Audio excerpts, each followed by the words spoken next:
Testing the microphone into WebEx. Can anyone in the meeting hear us? This is Mr. Maxwell. I can hear you. Can you hear me? Yes, thank you.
Let's prepare to begin. We are on day 3 of the public hearing in WQCC 23-84. This is a water reuse rule proposed by the Environment Department. We have 3 things we're going to do this morning before we return to the cross-examination of the Environment Department panel. The first thing we're doing is public comment. This is the 5th opportunity to offer public comment out of 10 this week.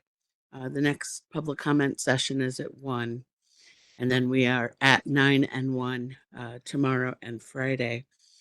After that, we'll hear from Amigos Bravos witness and then from Mr. Hightower.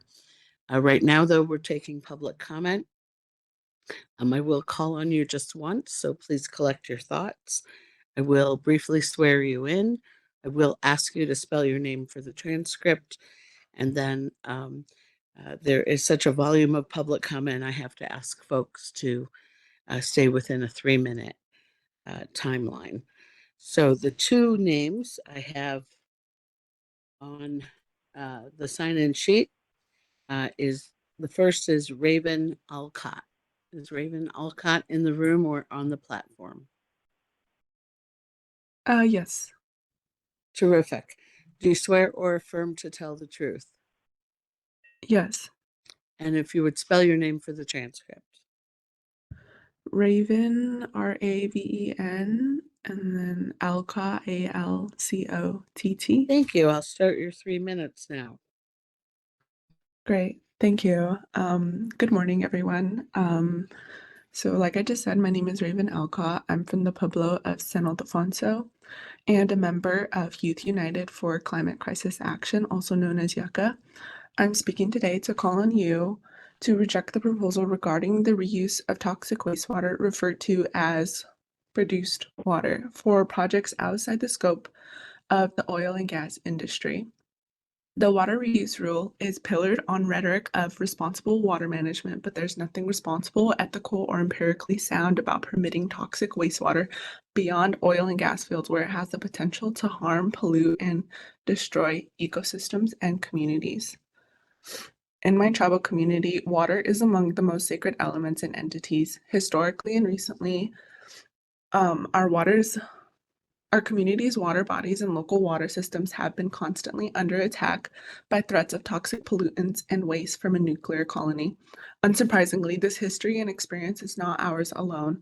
Across the state, many Black and Brown communities face disproportionate exposures and effects to these contaminations and threats to clean and safe water sources. The provisions set forth by this toxic water reuse rule not only perpetuates historic and ongoing cycles of environmental injustice, but sustains it for generations to come due to the insufficient and inadequate considerations for health impacts to land and people. Allowing industries to utilize toxic wastewater for demonstration and industrial projects without science-backed precautions or limitations following their well-documented history of pollution, seismic activity, and poisoning of fresh water is backwards and enabling. Instead of phasing out the oil and gas industry, which has been recognized in scientific literature to cause climate change and fuel the catastrophic changes we are currently feeling in our state, this resolution upholds the same system causing the issues this proposal attempts to address. Water is fundamental to our livelihoods as Pueblo people, farmers, and stewards of the land. There must be extensive consideration, evaluation, and assessment to the impacts that toxic wastewater containing radioactive material, carcinogenics, and forever chemicals can have on the environment and its people before granting a known exploitive industry to reuse it elsewhere in the name of efficiency and sustainability. Thank you very much for your time. Thank you very much, Ms. Alcott. The next person is Marcy Levitt, and I see Marcy in the room. Marcy, you can come up to the table. If you would, please give her a seat. Ms. Levitt, do you swear or affirm to tell the truth? And if you would spell your name for the transcript.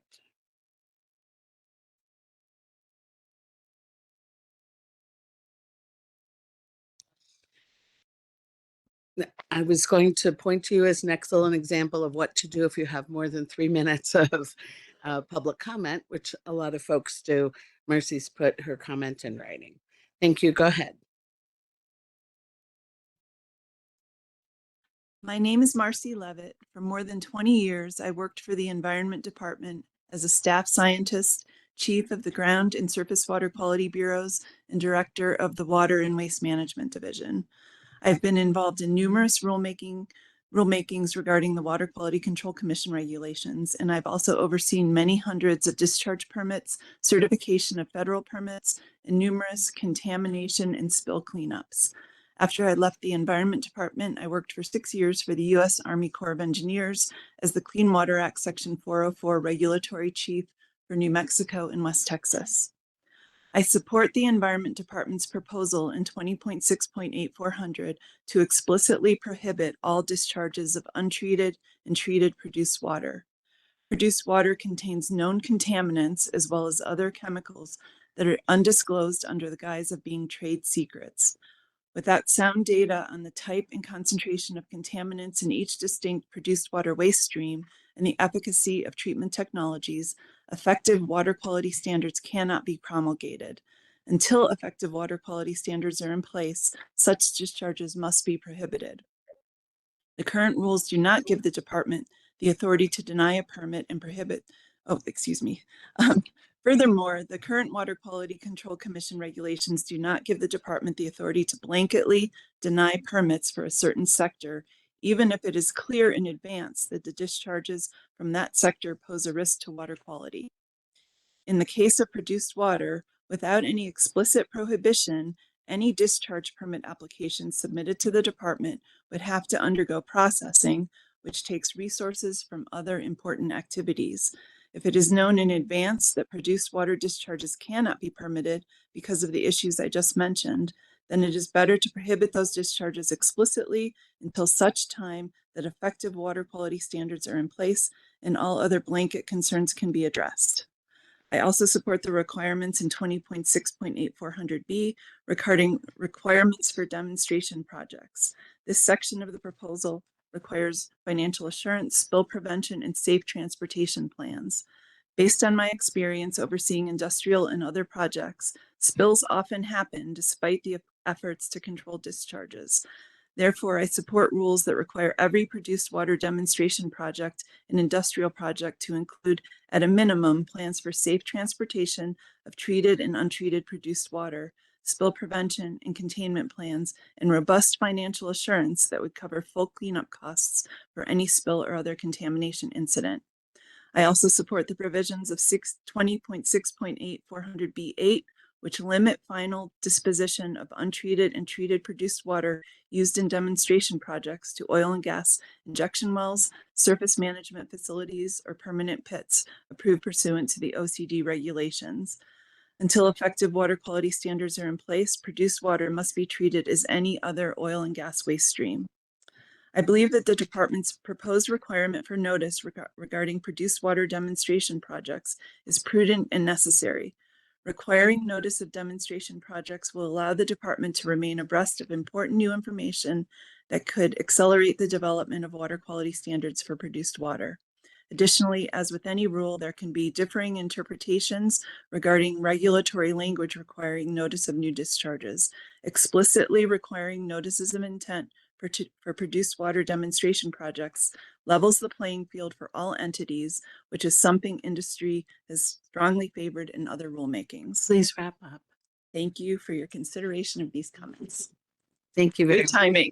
Yeah, thank you very much. Thank you. Love it. Tiffany Rivera.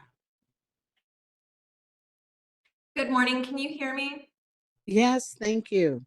Do you Thank swear you. or affirm to tell the truth? Yes. And if you would spell your name for the transcript.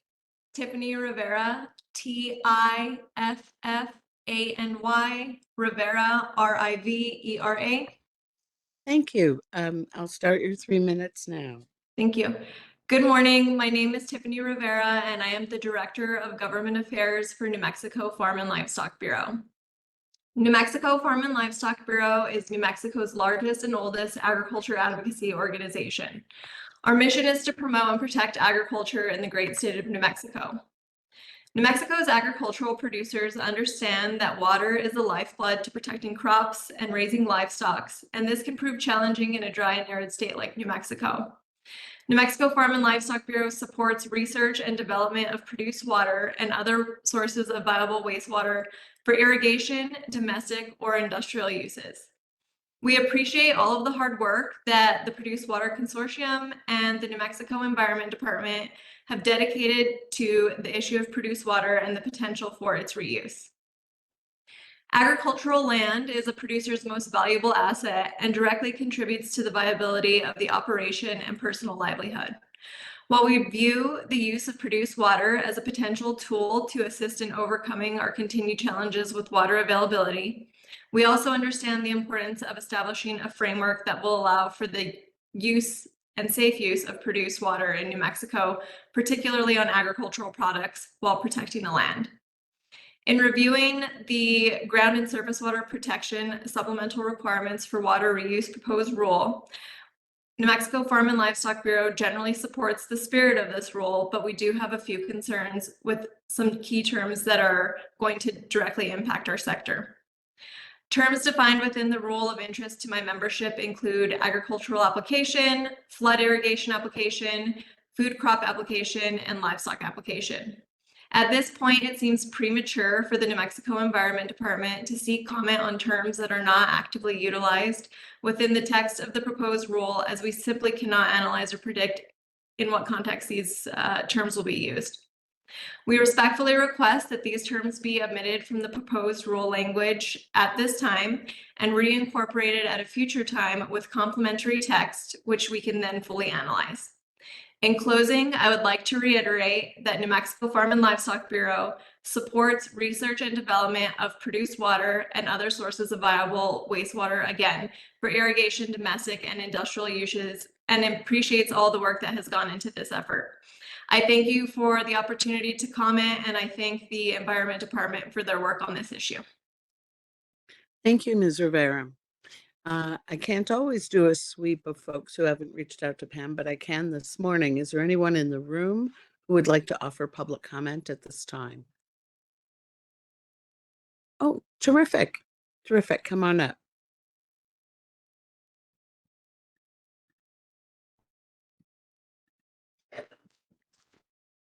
Do you swear or affirm to tell the truth? Absolutely, yes. Thank you. And if you would state and spell your name for the transcript. Okay. My name is Bobby Bissold, and I live in Santa Fe, New Mexico. We need a spelling I was spelling of your name. my name, Bobby, B-O-B-B-E. There's no I in there. Thank you. And then the last name is Bissold, B-E-S-O-L-D. I'll start your time now. So I represent a small organization called Rivers Run Through Us, and we are advocates for water and the Santa Fe River especially. But and then I'm also a mother and grandmother, and I'm looking around at you, and I imagine many of you have children, grandchildren, maybe you have nieces or nephews, and part of the reason I am here, and other people who are here to talk about what's going on with our water is for the future, and is not only for our children, but the children to come. So I find it really horrifying that that we even have to consider talking about trying to clean water that contains so many carcinogens, known carcinogens, and that is literally hazardous waste, toxic waste. And you want to try to treat that water so that it can be used in agriculture and in other uses to grow our food. This is simply not acceptable, and I think you should you can understand that. You can all understand that if you have children. Because what plants take up obviously stays in the plant and then is ingested. So I would like I'm asking you to ban the use of all fracked water, so-called produced water. We don't produce water. You know, water is part of who we are on this planet. You're all sitting here because you drank water this morning. Maybe you took a shower. You ate food that comes from water. We simply do not exist without water. We cannot live without water. And water that has toxins in it is not acceptable. It does not bring us life. So I would like you to ban the use of any fracked water. I would like you to also ban the use of any treated water outside of the area of the oil and gas industry. And as you all know, when you went to school, you were told, or maybe by your parents or teachers, that you're supposed to clean up your mess. And the oil and gas industry is not responsible for cleaning up their mess. It is not my responsibility as a taxpayer to do that, to clean up their mess. Please wrap up. Okay. And so I want them to clean up their messes, and I would like the state to please hire enough staff to take care of this and make sure that it happens. Thank Okay? you. And thank you very much. And I appreciate the opportunity to speak here today. Thank you. Let me ask if there's anyone else in the room who would like to offer comment at this time. There are 5 more opportunities. I wanted to give this to you. All righty. Thank you. Nope. All right. Now let me go to the platform. Is there anyone on the platform who would like to offer public comment at this time? No? All righty. We will then move back to the technical case.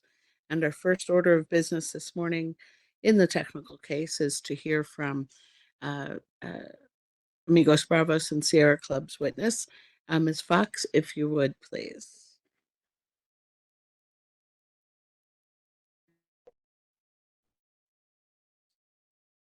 Dr. Lewis will first give a summary of his direct testimony, then a summary of his rebuttal testimony, and then limited sir rebuttal responding to rebuttal testimony of other parties.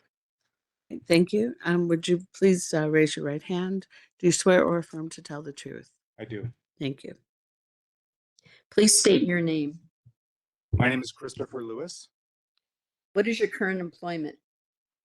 I am a senior technical consultant with Industrial Economics Incorporated, or IEC, where I've worked since 2006.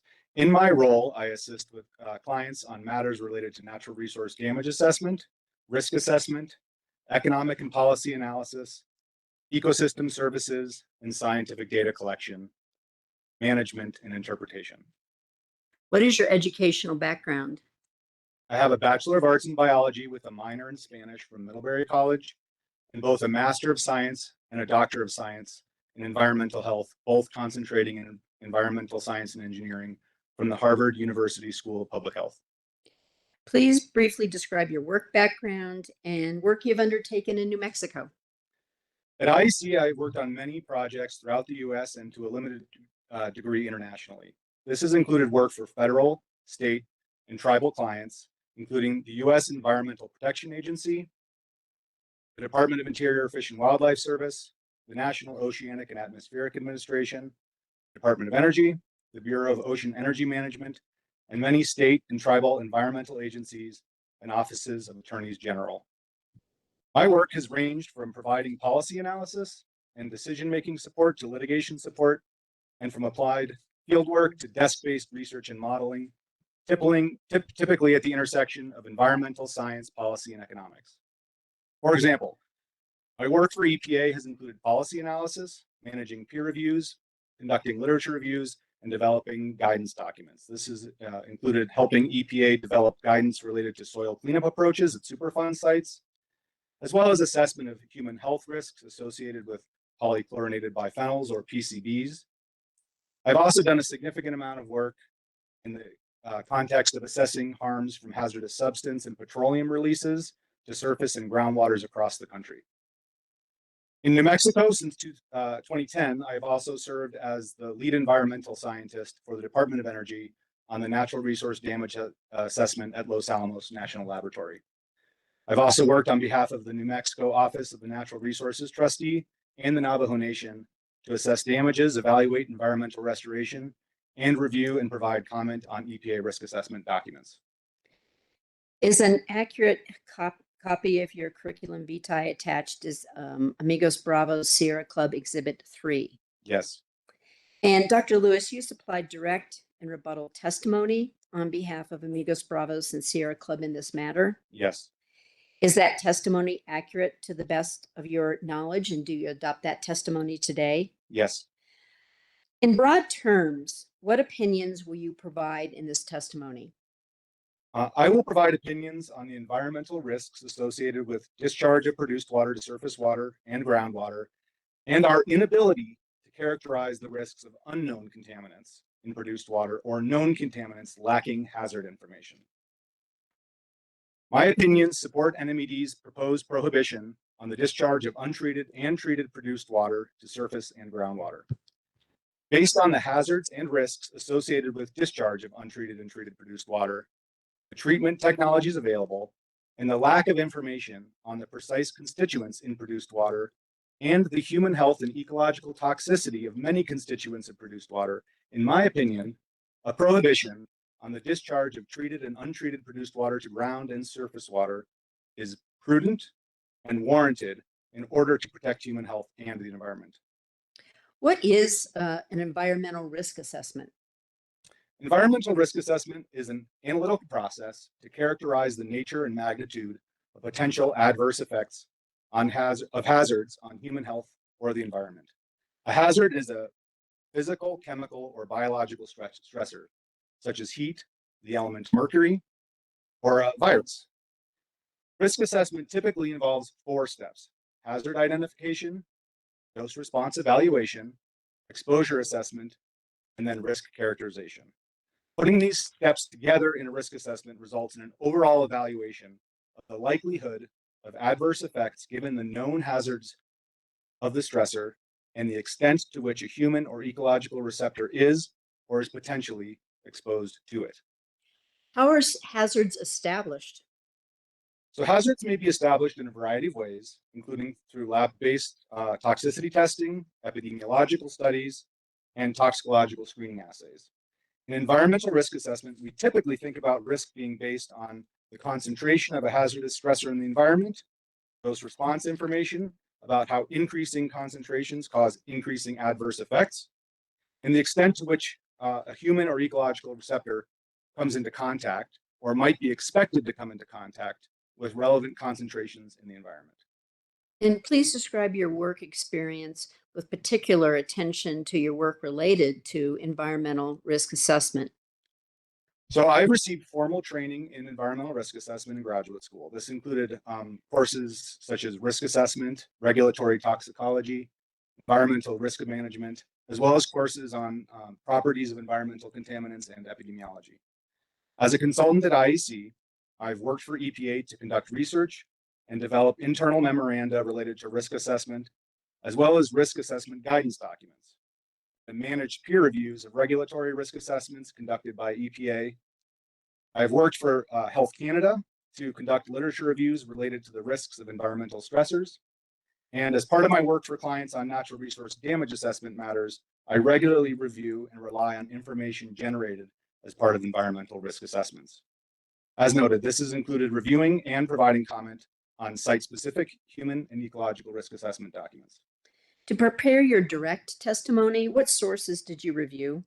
I reviewed a variety of peer-reviewed journal articles, as well as government reports related to produced water, including the known and unknown constituents in produced water, the toxicity of known constituents in produced water, studies of the effects of releasing produced water into the environment, and produced water treatment technologies and regulatory regimes. A list of my sources is at the end of my testimony. What constituents are found in produced water? So produced water typically contains saline water, as well as natural and man-made hydrocarbons, drilling fluids, and constituents originating from the rocks from which petroleum is extracted. The salinity of produced water can vary from less than 1% up to greater than 30%, or roughly 10 times as saline as the ocean. In the Permian Basin in New Mexico, one study found salinity range from about 10 to 20%. Drilling fluids are primarily clay-based, but can contain a variety of known and proprietary additives. Drilling fluids can also refer to hydraulic fracturing fluids. Constituents from the environment can include hydrocarbons, salts, metals, and radionuclides. What are the human and ecological health hazards and risks associated with contamination that may be present in untreated produced water? So many constituents found in untreated produced water are known hazards. For example, common constituents include arsenic, barium, bromide, mercury, as well as benzene, toluene, ethylbenzene, and xylenes, or BTEX commonly referred to. And these constituents have the potential to cause carcinogenic, developmental, reproductive, or other adverse effects in humans and other biological organisms. In addition, the concentration of salts alone in raw produced water are high enough to be toxic to freshwater organisms, meaning raw produced water discharged into a freshwater stream or lake poses a risk of harming aquatic ecosystems. Produced water can contain hundreds of other constituents. For many of these constituents, hazard information is lacking. A 2020 meta-analysis conducted by Danforth et al. Documented more than 1,000 individual known chemical constituents. The Danforth article is NMED Exhibit 133 or 133. A follow-up presentation reviewing additional data sources suggests more than 2,800 unique compounds may be present in produced water. In addition, there are many constituents that are proprietary. So their basic chemical structure is not known to the public, let alone their potential toxicity.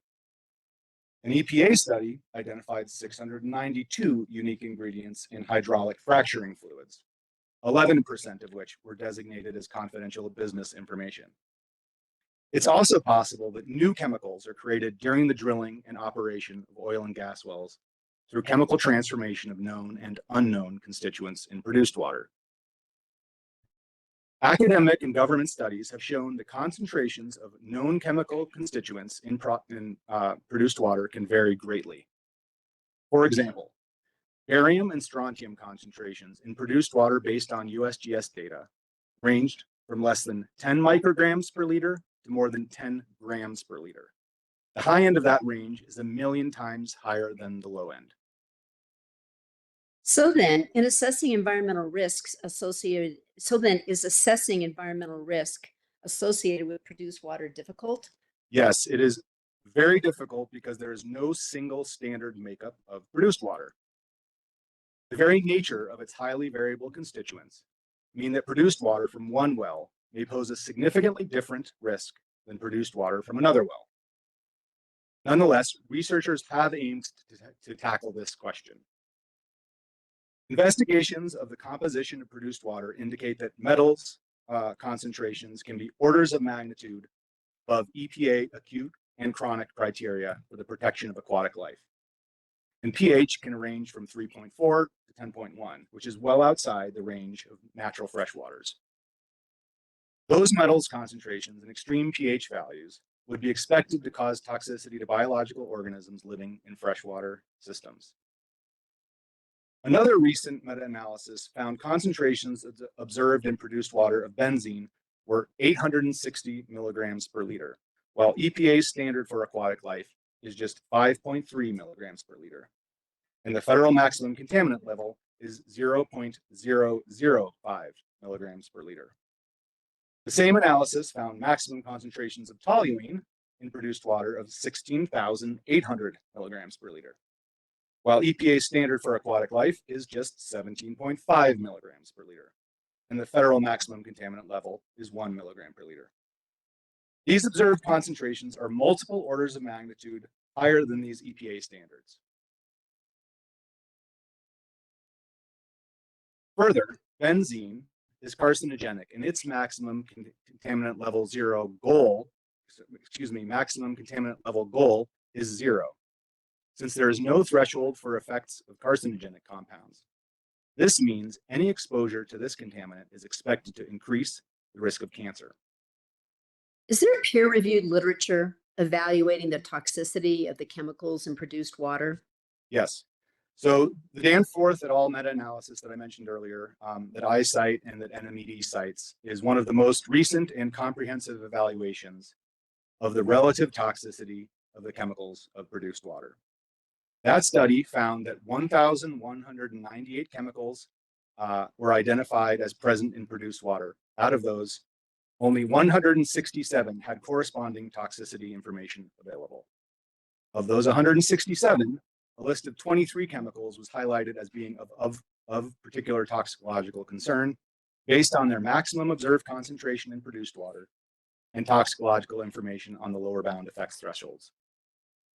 So those thresholds came from laboratory and field-based ecological toxicity studies, as well as toxicological screening assays. The authors also identified 36 chemicals as occurring on EPA's priority pollutant list.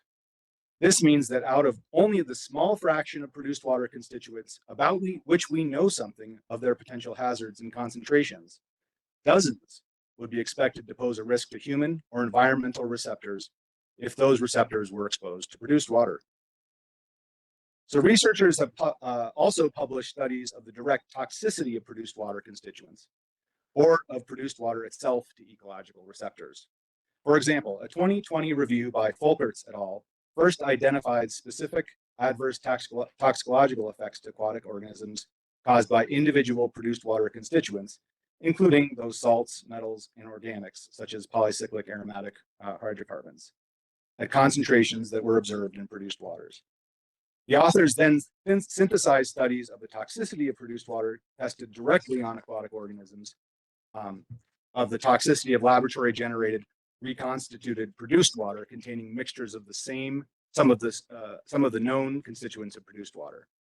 And the observed toxicological responses included immunological, endocrine, metabolic, development, and mortality responses in aquatic organisms.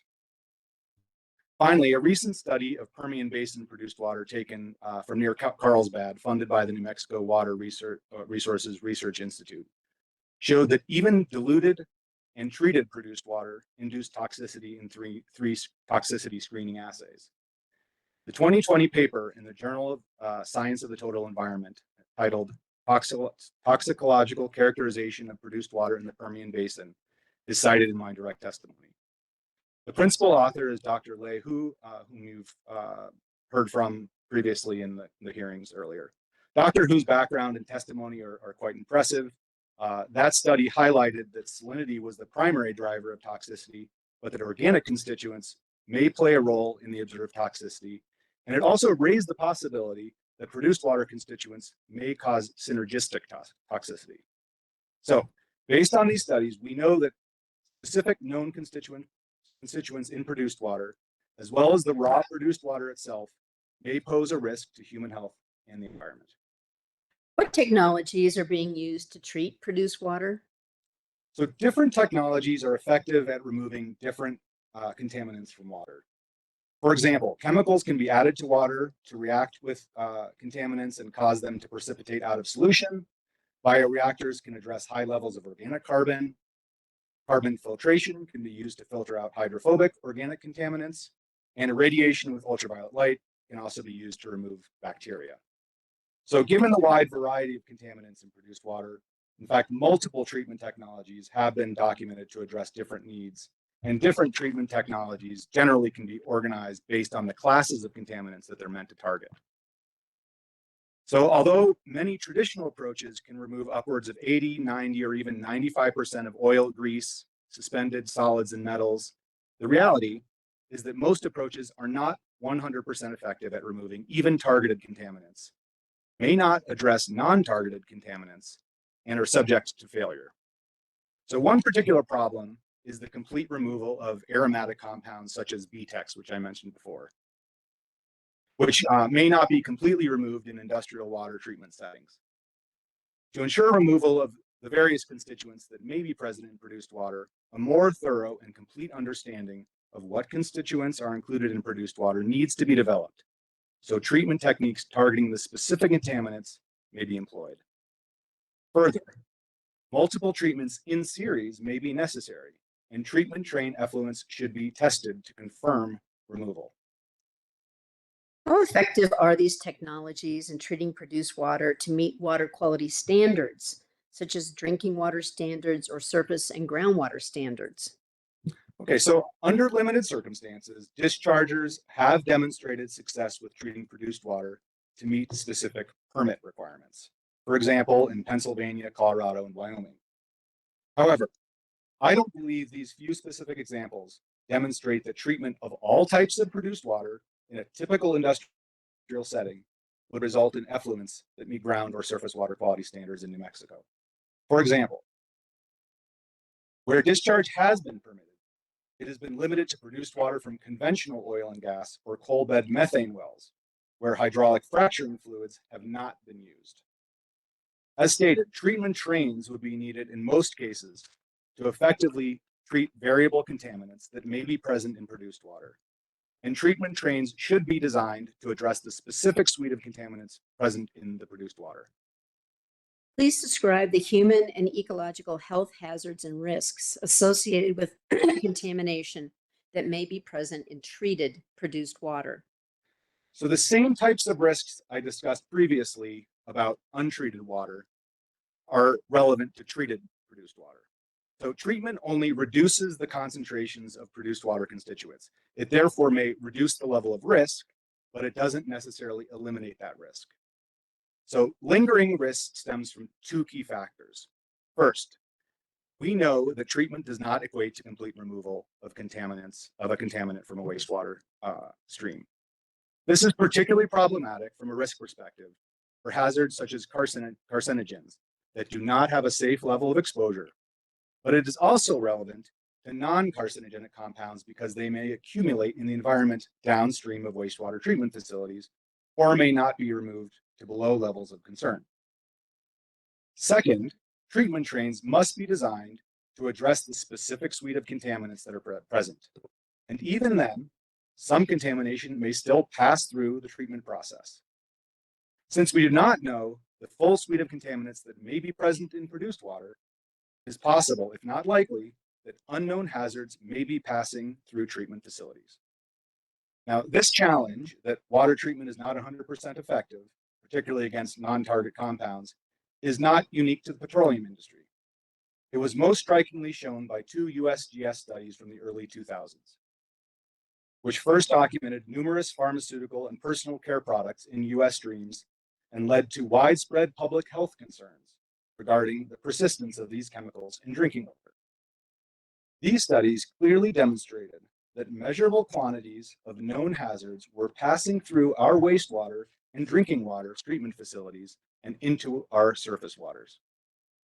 So I have similar concerns about substances expected to be in produced water in New Mexico.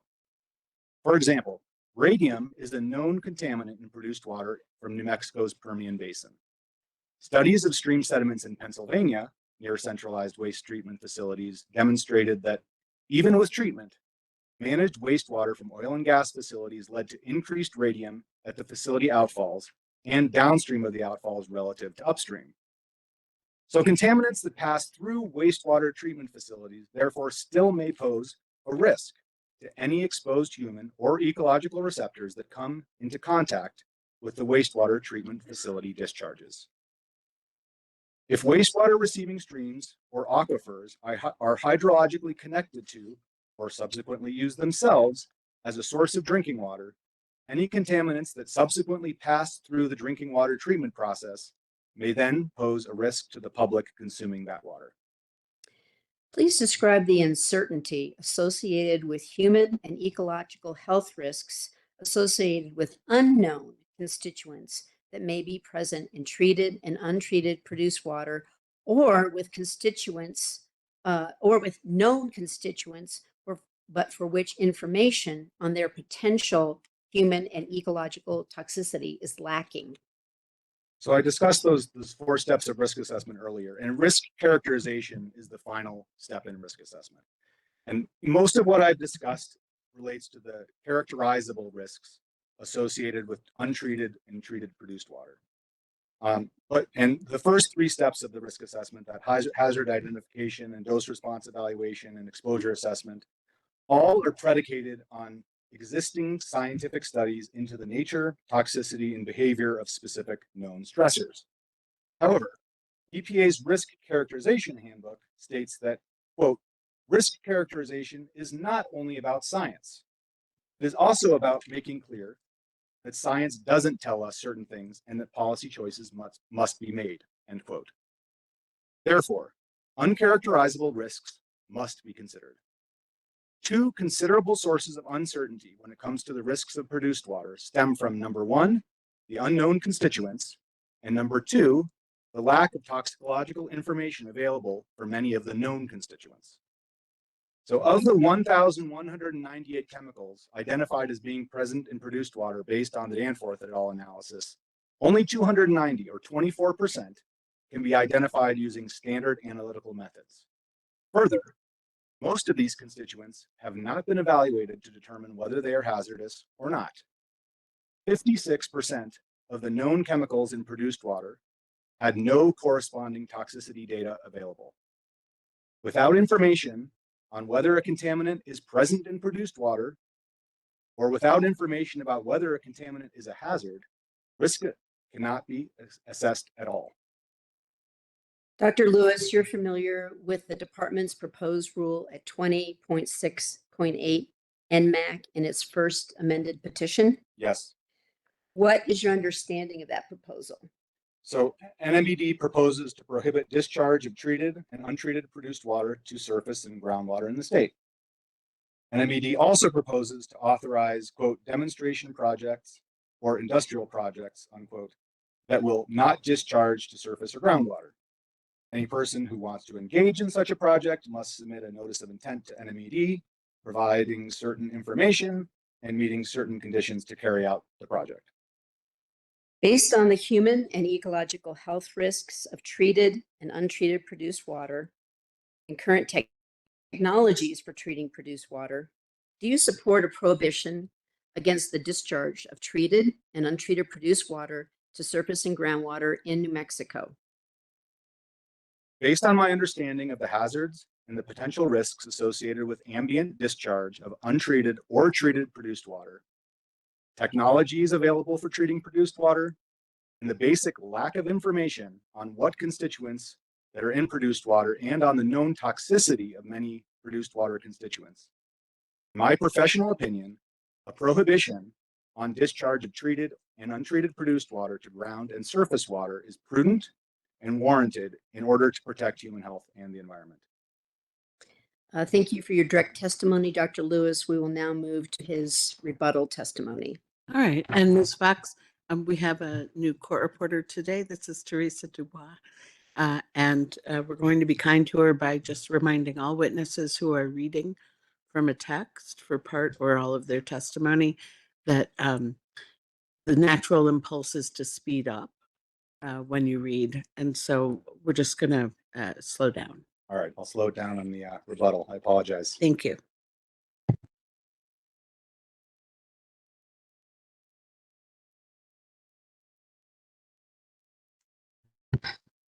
Dr. Lewis, would you please summarize the opinions you will provide in rebuttal? My rebuttal testimony responds to the direct testimony of Robert Balch, Rick McCurdy, and Michael Hightower. In my opinion, their testimony disregards the potential human and environmental health risks associated with produced waters. Is that better? Particularly potential risks associated with unknown constituents in produced waters. And their statements related to the safety of produced water are not supported by the literature on the human and environmental risks associated with produced water. Further, I think some of these individuals' testimony overstate the anticipated effectiveness of treatment technologies, particularly at industrial scales. To prepare your testimony, what sources did you review? So I reviewed the direct testimony from John D'Antonio, Dr. Balch, and Mr. McCurdy, who are witnesses for the New Mexico Oil and Gas Association, Michael Hightower, and Dr. Hu from NMED. I also reviewed the journal article cited in Mr. Hightower's Exhibit 1 by Zhang et al., and 2 additional resources by EPA. A list of the additional references I reviewed in preparing my rebuttal testimony is provided at the end of that testimony. Beginning with Dr. Balch, he was asked in his direct testimony, to your knowledge, can treatment of produced water result in satisfaction of water quality standards? He replied, quote, based on our laboratory results and published data, treated produced water via thermal distillation process can satisfy US EPA water quality standards. The remaining task is to identify if there are other constituents in produced water that should be addressed by water quality standards. These could be addressed by New Mexico regulatory designated tests. First, what is your assessment of his opinion that produced water can be treated to water quality standards promulgated by EPA? So Dr. Balch did not provide access to his laboratory results or cite to any published data. And therefore, I have not reviewed his laboratory results or published data he refers to, and cannot speak to what those results and data do or do not show. That said, my assessment is that Dr. Balch understands that there are constituents in produced water that are harmful to human health or the environment, or should otherwise be regulated, and that he believes that there is at least one treatment technology that works to reduce concentrations of those constituents below existing EPA water quality criteria. However, Dr. Balch doesn't address the variability of water constituent concentrations, how that might affect treatment, in his response to this question. So I believe he does not sufficiently address the question of whether treatment of produced water will satisfy water quality standards. Also, Dr. Balch refers only to federal water quality standards and does not address whether he believes New Mexico groundwater standards at 20.6.2 NMAC or surface water quality standards at 20.6.4 NMAC can be met. What is your assessment of Dr. Balch's opinion that the remaining task is to identify if there are other constituents in produced water that, quote, should be addressed by water quality standards, end quote? So Dr. Balch acknowledges that produced water may contain constituents that are not addressed by existing water quality standards, implying that more research and work is needed before produced water, untreated or treated, can be discharged to surface or groundwater. Dr. Balch also suggests that New Mexico should therefore develop additional water quality standards for these constituents, but does not recommend any standards himself. What is your assessment of Dr. Balch's opinion that other constituents in produced water not addressed by EPA could satisfactorily be addressed by New Mexico quote, regulatory designated tests? So I do not know what New Mexico regulatory designated tests Dr. Balch is referring to, and he does not identify any such tests. But he seems to be suggesting that NMED could designate an analytical method or methods to measure whether a given constituent meets a theoretical to be determined water quality criterion. The problem with this assertion is that without knowing what constituents are in produced water and or whether a given constituent is a hazard, neither EPA nor NMED can develop a water quality criterion. As I've already discussed here, of the 1,198 chemicals identified as being potentially present in produced water, based on the Danforth literature reviewed, only 24% can be identified using standard analytical methods, and 56% had no corresponding dose response data available, and even fewer, 14%, had known toxicity data suitable for risk assessment available. Bless you. So regulators would have multiple steps to undertake before they could develop water quality criteria for many produced water constituents, let alone designate an analytical method or methods, as Dr. Balch suggests. Dr. Hu provided detailed testimony on the characteristics of produced water and the range of potential treatment technologies, concluding that, quote, to date, there is still a lack of robust data concerning the characterization of raw and treated produced water, treatment methodologies, effluent quality, and the management of treatment waste streams. Given the variability and unknowns, the department has determined that allowing the discharge of treated or untreated produced water into the environment is premature and cannot currently be done in a way that complies with the Water Quality Act, end quote. Now, nothing in Dr. Who's written testimony suggests there are New Mexico, quote, regulatory designated tests that can identify contaminants in treated produced water for which EPA hasn't designated criteria in any way that would satisfy current New Mexico water quality criteria, let alone identify contaminants for which standards are not yet promulgated. Dr. Balch was asked in his direct testimony whether, in your opinion, is there a valid basis for prohibiting the discharge of produced water as proposed in 20.6.8400 NMAC? His full response was, quote, no, the composition of produced water varies significantly depending on location and formation geological conditions. There should be a water quality standard to define the specific produced water characteristics prohibited from discharge, but not all produced water should be automatically excluded, particularly if it is cleaned to EPA and New Mexico standards. What is your assessment of his opinion that, quote, there should be a water quality standard, end quote, for specific characteristics of produced water, but there should not be a prohibition against discharge of all produced water to ground and surface water? Dr. Balch suggests that standards can and should be developed to address produced water, quote, characteristics, and that as long as those, quote, characteristics are sufficiently removed through treatment, produced water should be presumed to be safe to discharge.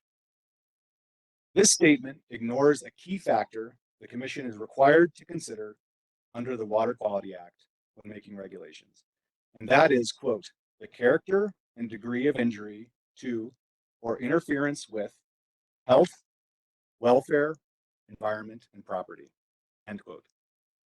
I agree, in an ideal world, NMBD would be able to identify all hazards associated with produced water and regulate those hazards. But that ideal does not accurately reflect what we know and don't know about the constituents in produced water. What we do know is that, number one, there are many known and unknown constituents in produced water. Number two, toxicity information and standard analytical testing methods for these constituents are lacking. Number three, treating produced water for a subset of the constituents will not remove all potential contaminants because different treatment technologies target different constituents and are not 100% effective. Therefore, the potential degree of injury or interference with health, welfare, environment, and property from discharge of produced water to surface water or groundwater is uncertain. Taking Dr. Balch's opinion at face value, he suggests the Commission should ignore existing data gaps related to the potential toxicity of produced water constituents and take it on faith that some produced water might be clean enough to discharge either naturally or after treatment for a subset of the constituents with existing EPA water quality criteria. Were the Commission to do this, in my opinion, such an action would not be protective of human health or the environment. What is your assessment of Dr. Balch's statement that, quote, technically any water can be cleaned to existing or future water quality standards, end quote?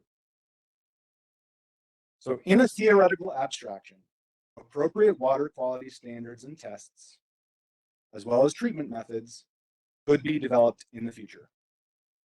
However, Dr. Balch's statement ignores practical realities related to our understanding of produced water constituents and available treatment technologies in industrial settings related to produced water. Dr. Balch himself states that the work conducted by the, quote, two most active institutions on produced water research, end quote, have been working on, quote, emerging and, quote, pilot validated technologies for the treatment of produced water. And he is only aware of 3 pilot projects, and that he is not aware of any field demonstration projects having been conducted to date. Turning to Mr. McCurby, in his testimony, he discusses 3 examples in which he says produced water has been safely discharged to ground or surface water. Those examples are in Wyoming, where treated produced water from coal bed methane wells was used for agriculture, livestock, and wildlife. In Arkansas, in which treated produced water was discharged pursuant to an NPDES permit to the White River. And in Pennsylvania, where treated produced water was discharged to the Susquehanna River. Based in part on these examples, Mr. McCurdy opines that discharge of treated produced water to surface water and the ground has been shown, quote, that it can be done safely, end quote. What is your assessment of that opinion? So I am not aware of any publicly available information on the evaluation of human or environmental risks associated with these three examples that might underpin Mr. McCurdy's statements related to safety. And Mr. McCurdy does not provide citations to any such studies.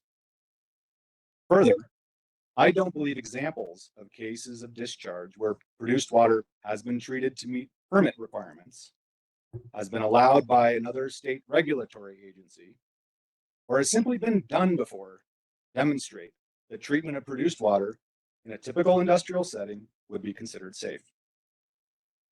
In contrast to this anecdotal evidence, I cite several peer-reviewed studies that raise significant safety concerns associated with permitted discharges of treated produced water. In addition, a 2018 EPA study specifically evaluating centralized waste treatment facilities that were treating oil and gas extraction wastes highlighted that treatment efficacy and the human environmental risks associated with discharge of treated produced water are uncertain. Specifically, the EPA made 3 key points. Number 1, the chemical concentrations in produced water, particularly for hydraulic fracturing fluids, have not been widely characterized in publicly available literature. Number 2, researchers have not studied the impacts of these varied chemicals on the treatment abilities of centralized waste treatment facilities or the efficacy of those facilities treating those chemicals. Number 3, because the hydraulic fracturing fluid chemicals in effluent are generally not documented, many constituents have not been tested, and therefore impacts from those chemicals to human health and aquatic life are unknown. EPA also found that while pollutant concentrations decrease as distance from outfall increases, more research is needed to better characterize the distance and magnitude of impacts downstream. Therefore, I do not find Mr. McCurdy's claims of safety using 3 case studies credible. Turning to Mr. Hightower, he opined in his testimony that NMED's proposed prohibition on the discharge of treated produced water to, quote, supplement surface or groundwater supplies and to limit land applications, quote, end quote, disregards federal regulations and EPA initiatives on produced water and the current scientific data on the safety of treated produced water reuse. What is your assessment of that opinion? So I disagree with Mr. Hightower's opinion related to federal regulations and EPA initiatives. Mr. Hightower neither cites to any federal regulations nor discusses in detail any EPA initiatives in his direct testimony to support this statement.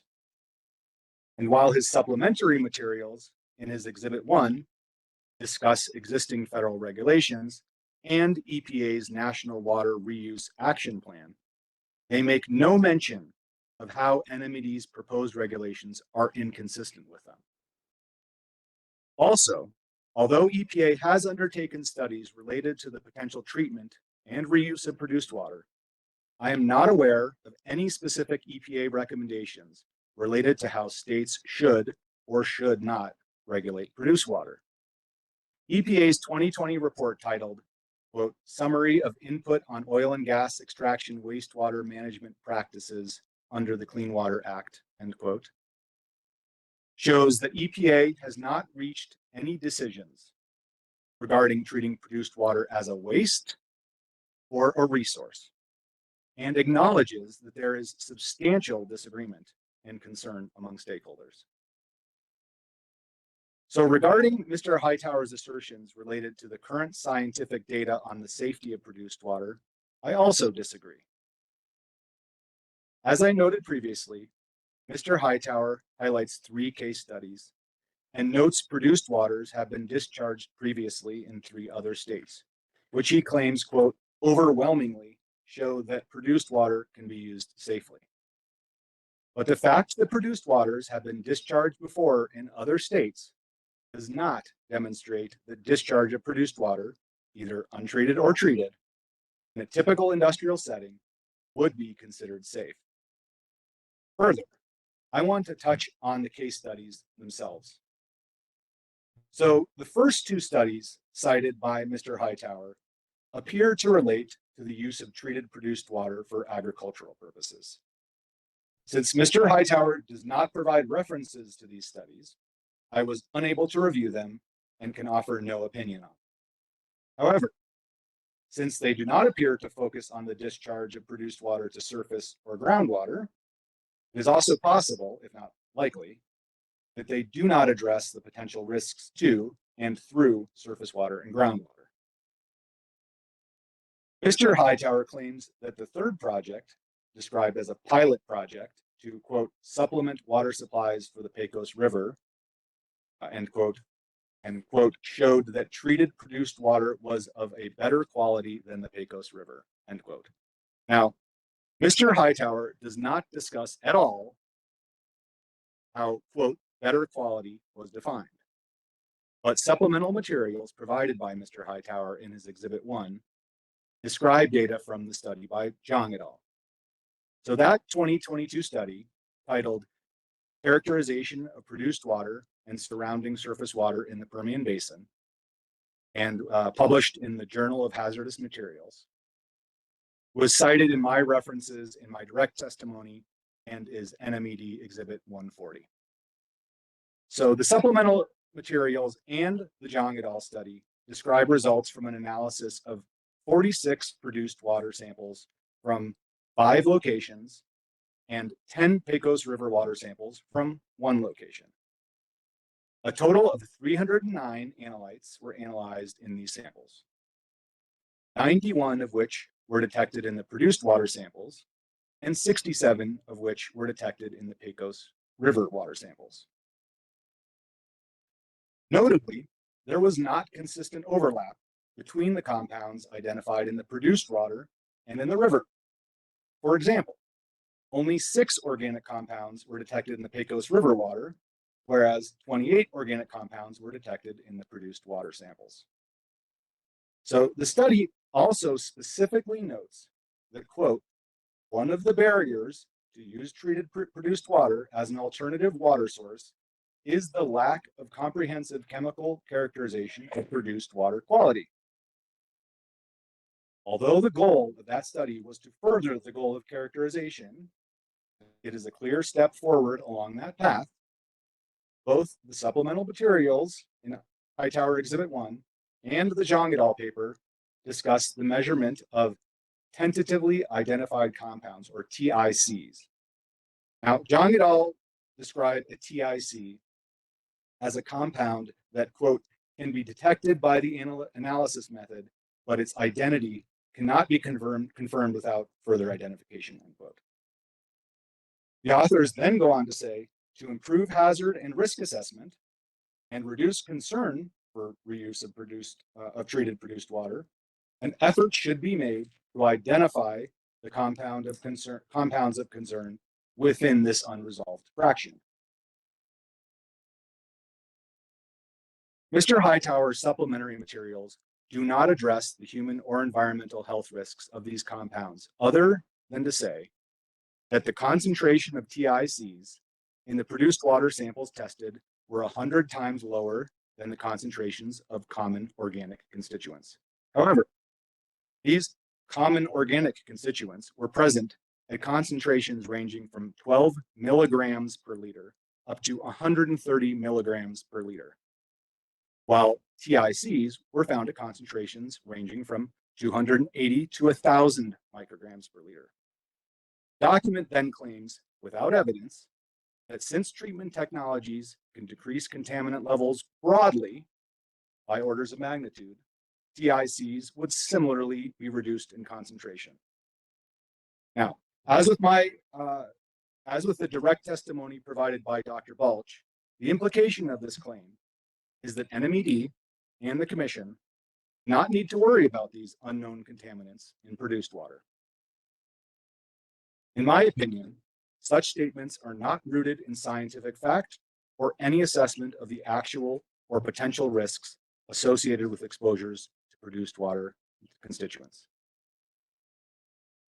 In fact, there are any number of constituents that can be highly toxic at low concentrations.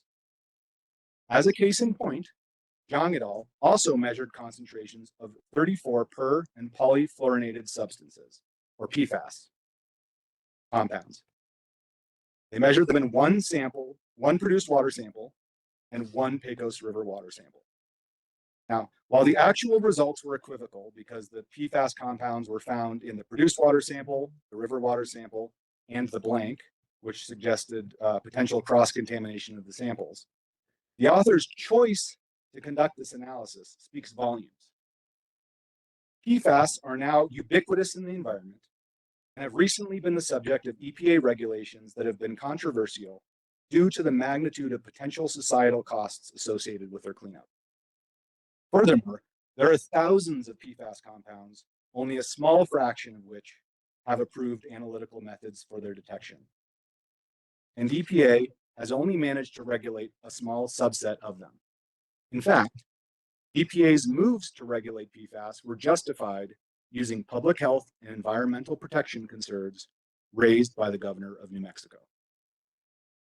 The immense data gaps on PFAS that persist and plague society are precisely the same data gaps that exist for the vast majority of constituents in produced water. A lack of ability to characterize and reliably measure them, and a dearth of data on their toxicity. Mr. Hightower opines that, quote, our studies and studies by other states clearly show that pre-treatment, treatment, and post-treatment polishing technologies can be used within a treatment train approach to effectively and safely treat produced water to meet the current water quality discharge numerical and narrative criteria for applications identified in NMAC 20.6.4.900. What is your assessment of that opinion? So treating water safely and treating water so that it is safe are two different things. Treating produced water to meet current existing water quality criteria is not the same thing as removing all of the potentially known and unknown hazardous substances.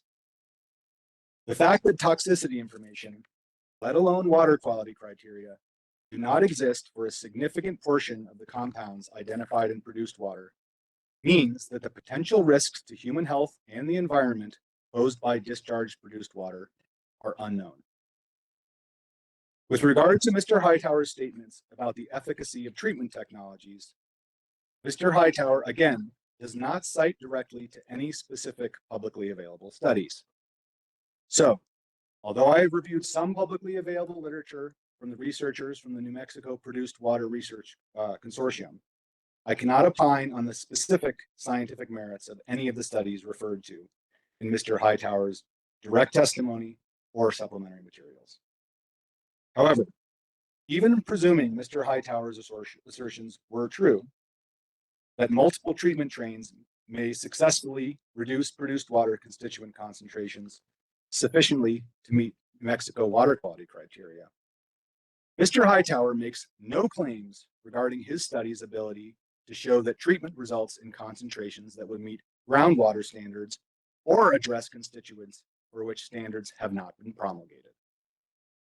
Also, his Exhibit 1 acknowledges that the desalination systems conducted at industrial scales they investigated generated effluents that, quote, do carry over some constituents, like ammonia, organics, and other constituents that can still be toxic at low concentrations. The discussion then clearly characterizes the consortium and NMSU's work as, quote, laboratory scale and including bench and column tests. Therefore, while the consortium is conducting valuable research, I don't think that their work demonstrates that produced water can be treated in typical industrial settings to a sufficient extent to be protective of human health and the environment when discharged to surface or groundwater. And finally, Dr. Lewis, Mr. Hightower states that, quote, it is the best interest of New Mexico to reject revised proposed new rule 20.6.8 and either accept the original proposed new rule 20.6.8 or simply require that all non-traditional waters, including produced water, be treated to meet the identified numerical and associated narrative discharge standards noted at NMAC 20.6.4.900 for the application required and at a requirement for a whole effluent toxicity or wet test of the treated water. What is your assessment of that opinion? So I disagree with this statement. Treating produced water to meet only existing regulations ignores the potential and environmental health risks associated with known and unknown produced water constituents. While adding a wet test requirement would provide some additional information about the potential aggregate toxicity of constituents in a given produced water to aquatic life, a wet test alone would not address important human and environmental health factors, such as potential harm to humans exposed to the discharged water or accumulation of contaminants in the environment downstream of the discharge location over time. Madam Hearing Officer, Commissioners, this concludes Dr. Lewis's rebuttal testimony. Would you like to take a brief, or we could move to his rebuttal, which is about 15 minutes. Hang in there for 15 more minutes. Okay, let's do that. And Hope you're not just hanging in there, but we're hanging on every Hanging word. on every word. I was gonna say. Ms. Fox, I'm going to ask all parties offering Sir rebuttal. You're first. If you would please very specifically identify the rebuttal to which your Sir rebuttal is being offered. I think it'll cut down maybe on some objections. Thank you, Madam Hearing Officer. That's exactly what we do.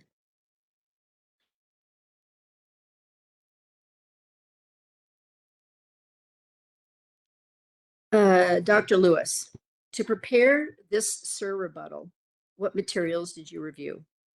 All right, so I reviewed the rebuttal to my testimony from NMOGA witnesses Robert Balch and Lawrence Jacoby. I also reviewed a December 9th, 2020 letter from staff at the Environmental Defense Fund to NMED discussing pollutants in produced water for which there are no water quality standards in New Mexico. One of the authors of the NMED letter is Dr. Cloel Danforth, who is the principal author of NMED Exhibit 133, the paper we've discussed already a couple times. It's a 2020 peer review article that I and others have referred to in testimony in this hearing, and it is titled An Integrative Method for Identification and Prioritization of Constituents of Concern in Produced Water from Onshore Oil and Gas Extraction. That's not the name of the letter, that's the name of the paper that she wrote. Madam Hearing Officer, if I may approach, I have what's marked as ABSC Exhibit 11, which I dropped in the Dropbox Yes, for commissioners and parties on Sunday. thank you.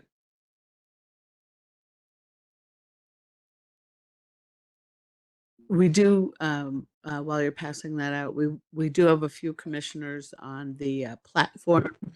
Commissioners on the platform, if you would access the Dropbox link, you will see this exhibit as the EDF logo in the upper left-hand corner.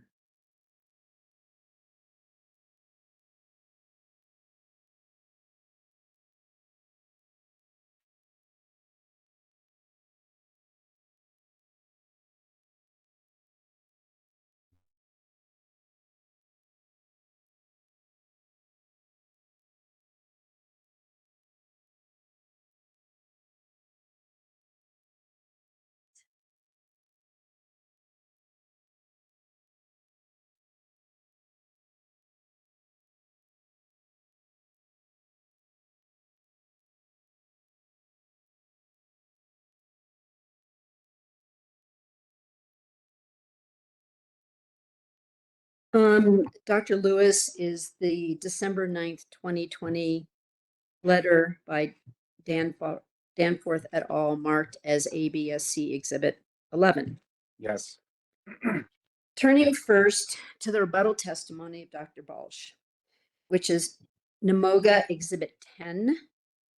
He observes on page 2 that testimony that you and NMED witness Kathleen Murphy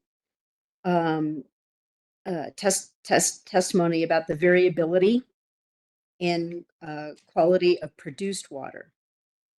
He is asked what his position NMOGA takes on, quote, the variability of produced water quality. He replies that, quote, NMOGA does not disagree that quality of produced water varies. However, the same can be said for any source of naturally occurring water, such as from rivers or underground or groundwater aquifers. Similarly, the same can be said for wastewater from municipal or other industrial use. The focus on this rulemaking should be on the ability to clean water to a standard, rather than the quality of the water that goes into the process. What is his response to your testimony? What is my response to his testimony? What is your response to his testimony? Yes. All right. So first, I don't disagree that like produced water, river water and groundwater quality can vary, as can municipal and industrial effluents. But each of these streams of water are in fact different and are regulated differently, at least in part because their contaminants may pose different risks. Finally, treatment of these different sources and even treatment of the same type of source would need to be tailored to the source due to the variability in the constituents between or among these sources. While Dr. Balch recommends that the focus of this rulemaking be, quote, be on the ability to clean water to a standard, end quote, he neither proposes surface nor groundwater quality standards for the many pollutants in produced water for which New Mexico has no standards, nor does he address the potential risks of the many unknown constituents known to be present in produced water in his testimony. In this regard, the Danforth et al. Letter, which is ABSC Exhibit 11, as we discussed, is instructional. Setting aside for the moment the large number of produced water constituents that are unknown or for which toxicity data are lacking, which I discussed earlier in my testimony, this letter hones in on a list of 180 known produced water constituents that, one, have a standard approved analytical method currently available. Number two, do not currently have numeric water quality standards. And number three, have some toxicity data available. It also identifies 11 produced water constituents already listed on New Mexico's toxic pollutants list that do not have numeric standards. So, why does the variability of produced water matter? It matters for at least two reasons. First, because that variability can make design of appropriate treatment challenging. But second, because when we talk about a given produced water sample, we are not talking about a water with a set of known and generally recognizable constituents. And we are certainly not talking about a water for which a comprehensive set of numeric criteria have been established. To appropriately characterize the risk of constituents in water, one must know what constituents are present, what potential hazards those constituents pose, and at what concentration those constituents are present. When asked to explain the basis of his position, Dr. Balch states on page 3 of his rebuttal testimony that, quote, water purification processes such as reverse osmosis, heat and vacuum distillation techniques, and assorted membrane technologies will have residual waste. That is, a condensed version of the input water. The residual waste and water contained therein should be disposed of as the original water would have been, such as by injection into a saltwater disposal well. The purified water should be tested for applicable EPA and state standards, and assuming those standards are satisfied, be available as reuse water without further restrictions imposed simply because the original source was produced water. What is your response to this testimony? So first, I would again like to highlight here that as was pointed out in the Danforth letter I was just discussing, at the very least, we know there are at least 180 potential produced water constituents for which there are no applicable, quote, state standards. And this is not counting the other much longer list of potential unknown hazards in produced water. So, Dr. Balch appears to again be suggesting that the Commission ignore existing data gaps related to the potential toxicity of produced water constituents and take it on faith that treated produced water is clean enough to discharge, or in this case, reuse, after treatment and testing for only a subset of constituents that have existing water quality criteria. Now, by using the term, quote, purified water, Dr. Balch is also effectively characterizing reverse osmosis, heat and vacuum distillation techniques, and assorted membrane technologies as 100% effective at removing any and all known and unknown potential contaminants in produced water. While I agree that these technologies are some of the best technologies we have for removing even very low concentrations of a variety of contaminants, I am not aware of any research showing that these technologies have been demonstrated to remove all of the potential constituents of produced water from produced waters at industrial scales. As Dr. Hu notes in his direct testimony, these technologies, quote, are still in the development phase and not yet ready for full-scale implementation. To date, there is a lack of robust data concerning the characterization of raw and treated produced water, treatment methodologies, effluent quality, and the management of treatment waste streams, end quote. Dr. Hu then concludes by stating, quote, there exists a notable deficit in defensible and reliable data to underpin the development of a mature treatment chain to attain consistent and protective water quality for discharges of produced water in New Mexico, end quote. Dr. Balch is then asked in rebuttal if he would recommend that NMED's proposal be modified. And he states on page 3 that, quote, yes, as stated in my direct testimony, the proposed rules to prohibit treated water discharge should not apply to water that is a byproduct of the reuse of treated produced water. Further, any prohibition on discharge should include exceptions such as land farming or revegetation, when the volume of water can be safely managed without significant environmental impact, research, and development and emergency situations when discharge is necessary to prevent harm to human health or the environment. What is your response to this rebuttal testimony? So Dr. Balch is making two separate suggested changes here. So let me address them one by one. First, Dr. Balch appears to suggest that the prohibition on discharge should not apply to treated produced water. Similar to using the term, quote, purified water above, Dr. Balch uses the phrase, quote, water that is a byproduct of the reuse of produced water, end quote, when he is still just talking about treated produced water. Dr. Balch provides no further justification for this statement, and he still fails to acknowledge the realities of produced water treatment at industrial scales or the lack of comprehensiveness of existing water quality standards. Dr. Balch's second suggestion is that exceptions should be made to any prohibition on discharge that include discharge of produced water for agricultural purposes, research and development, and emergencies. Interestingly, the second statement does seem to acknowledge the potential human and ecological health risks associated with ambient releases of produced water. However, Dr. Balch does not provide any specific recommendations as to how the risks of such competing uses should be managed, does not define what he means by, quote, safely managed, and does not provide any actual evidence to suggest that, quote, land farming or revegetation, end quote, can, in fact, be performed with produced water in such a way as to result in no significant environmental impacts.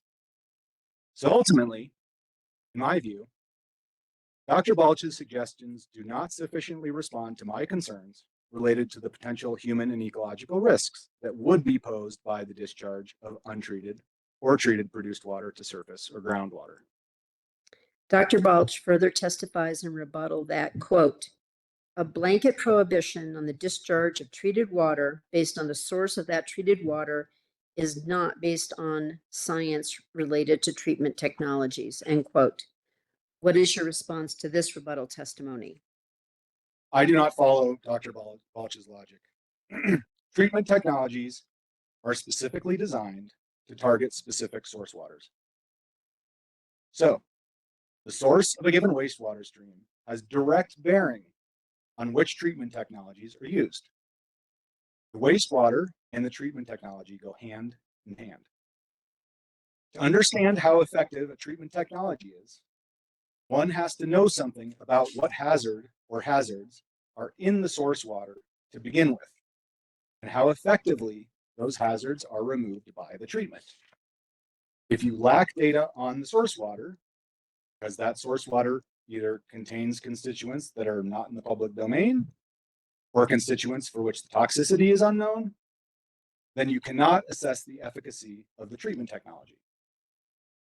To me, the fact that one cannot assess or has not assessed the efficacy of a given suite of technologies has everything to do with the science related to those technologies.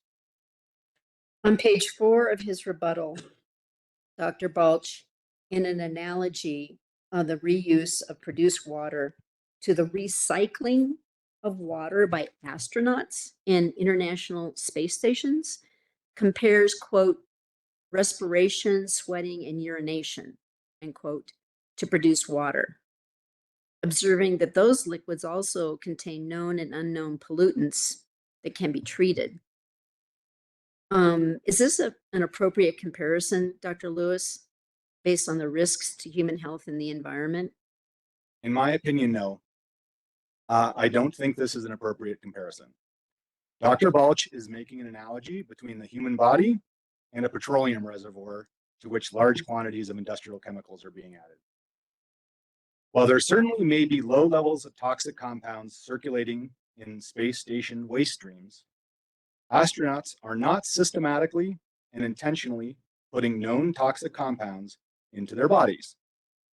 Whereas we know that petroleum reservoirs and produced water from them contain many known toxic compounds, including toxic compounds for which water quality standards have not been established, such as those 180 constituents Dr. Danforth lists in her letter, which I discussed earlier.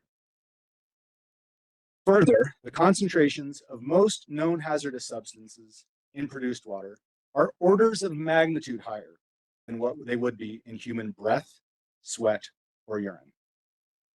Finally, reuse of water on the space station is done out of specific necessities that do not exist here on Earth.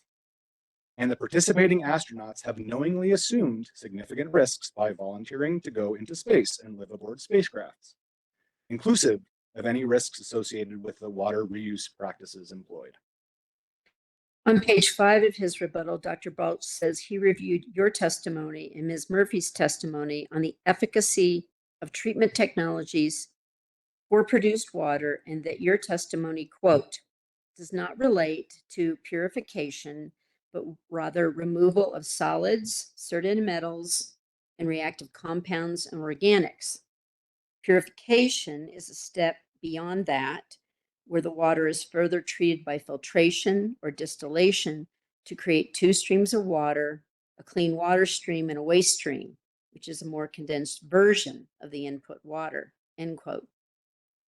He goes on to say that these purification technologies, quote, are very effective at removing organics, toxic metals, and organic chemicals, as well as various salts and other dissolved solids, end quote. And he cites to a number of articles in support. What is your response to this testimony? So I have two responses I would like to make to this statement. The first is that, again, Dr. Balch is using semantics to draw a distinction between clean and dirty produced water, using words like, quote, purification. But the reality is, we start with produced water, which is a mix of water and numerous constituents that multiple individuals, including myself, have already discussed, like salts, metals, and organics. Now, treatment, regardless of the technology, involves the separation of the constituents from the water, or in limited circumstances, transformation or destruction of constituents. That is it. And some technologies are better at doing that than others, in that they target a wider range of constituents or can remove constituents down to lower concentrations. Now, given the breadth and high concentrations of constituents in produced water, multiple different treatment technologies are needed in series to remove even just the known constituents. As I have testified previously today, number one, my understanding is that the treatment technologies have not been shown to be effective at industrial scales. And number two, I have concerns about the potential human and environmental risks associated with the known and unknown contaminants in produced water, and that scientists lack the ability to affirmatively identify many of the constituents in produced water, appropriately characterize their toxicity, or effectively confirm their removal. Now, the second point that I want to make is that Dr. Balch isn't even claiming that the treatment technologies he highlights in his new exhibits are 100% effective. He simply states that they are, quote, very effective. I don't disagree that there are many very effective technologies out there. I do agree with NMED that the technologies are not effective enough. And the state of science around the hazards and risks associated with produced water constituents is not robust enough for NMED to ensure human and environmental safety were produced waters allowed to be discharged to surface or groundwater. Turning now to Mr. Jacoby's rebuttal testimony, which is NMOGA Exhibit 12. He takes issue with your opinion that a prohibition on the discharge of produced water to ground and surface water is warranted. He says on page 4 of his rebuttal, quote, due to the presence, among other things, of radium, end quote, he states that treatment technologies, quote, can remove 95 to 99% of the radium in the process stream. The treated water would be suitable for discharge to surface or groundwater, end quote. What is your response to this testimony? So We know that radium concentrations in the Zhang et al. 2020 paper, which I discussed earlier, which presents results from the Permian Basin produced water, the radium concentrations ranged up to 1,000 picocuries per liter. Now, at 95% removal, 50 picocuries per liter would be left in the treated produced water. At 99% removal, that number would be 10 picocuries per liter. However, 5 picocuries per liter is the New Mexico groundwater standard for human health. It's also the New Mexico surface water standard for domestic water supply and the federal drinking water maximum contaminant level, or MCL, for radium. The livestock watering standard for radium is 30 picocuries per liter. So if my math is correct, at minimum effectiveness, the treatment technologies that Mr. Jacoby discusses would yield effluents with concentrations of radium higher than the livestock watering standards. And even at maximum effectiveness, the radium in the effluents would be at twice the groundwater standards for protecting human health, domestic water supply, and the federal MCL. And that's just radium, one of over 1,000 potential contaminants in produced water.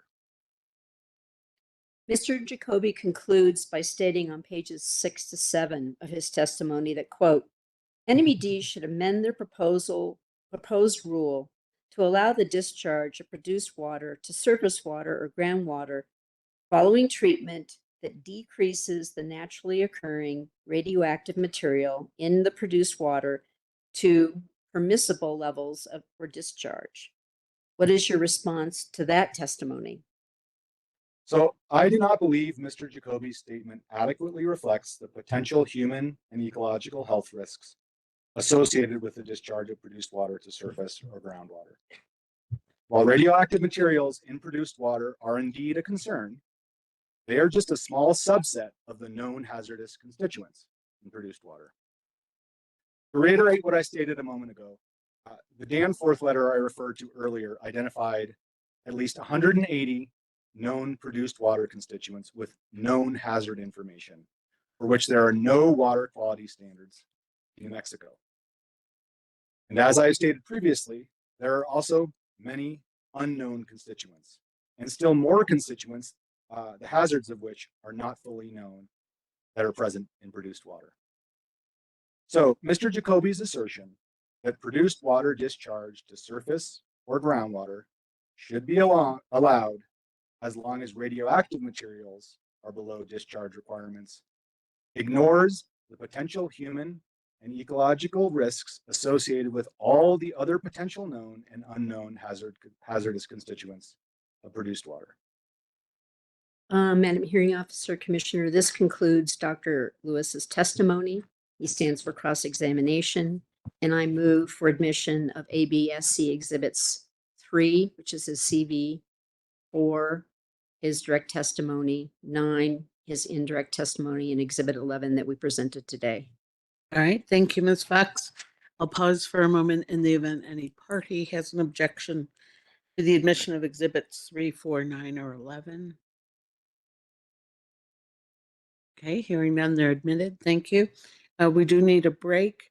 Let's take 10 minutes and just know that we will be taking a lunch break at noon. So, Mr. Knight.